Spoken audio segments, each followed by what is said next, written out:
All right, how's your energy, Southern Arizona? Let's get right into it.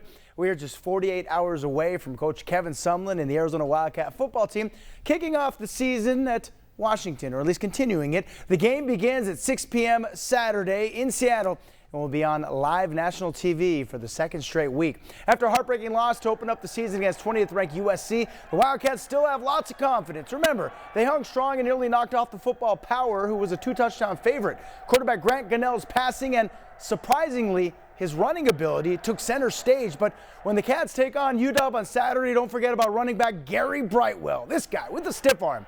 He tallied 112 yards and is averaging over 5 yards a carry this season. The running game and moving the chains will be key if rainy, cold weather hits Seattle, as potentially it could be in the forecast. Keep and play a field position game, particularly if you get that kind of weather, and then run the ball and get some play action off of it. So it all works together. And, whether it's, you can see it offensively, you can see it defensively.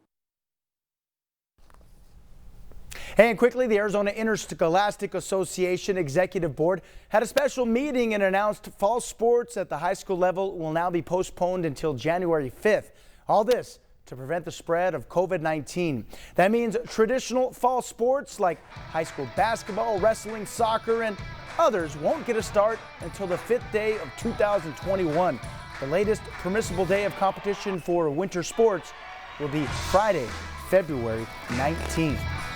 Meanwhile, the playoffs continue in high school volleyball with only one big school from our region still alive, South Point. The Lady Lancers are just one victory away from advancing to the 5A state championship game. Actually, make that 4A. South Point has broken off 16 wins in 18 games this season. As the number 2 seed, South Point is hosting number 6 Flagstaff tonight. If South Point comes out on top, the Lancers will take on the winner of the matchup between number 1 seed Notre Dame Prep and 4th seed Seton Catholic. We'll have complete highlights tonight at 10. And finally, don't forget to tune in to this week's Friday Football Fever. Another big storyline, the emergence of a sophomore at Choya that could have very well been the player of the week. Malachi Ifan, the sophomore sensation, is the nephew of former Arizona football and basketball standout Kelvin Ifan. And don't look now, but Coach Henderson and Choya are gunning for their second win in 3 games Friday against Santa Rita. And much of the success has to do with the emergence of Malachi Ifan. Here he is again, number 2. Last week he had over 100 yards rushing, including a 68-yard TD run that was called back because of a penalty. This one wasn't. That's a legit TD. In addition to a 78-yard kickoff return for a touchdown, an interception, and 2 forced fumbles. Malachi definitely has the genes to get the job done. Bear down.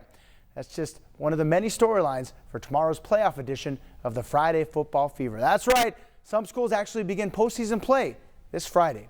We've got you covered. I'm Paul Cicala. Back to you. All right, Paul, thank you. Let's take a live look outside via the News 4 Tucson Skynet camera located at Speedway and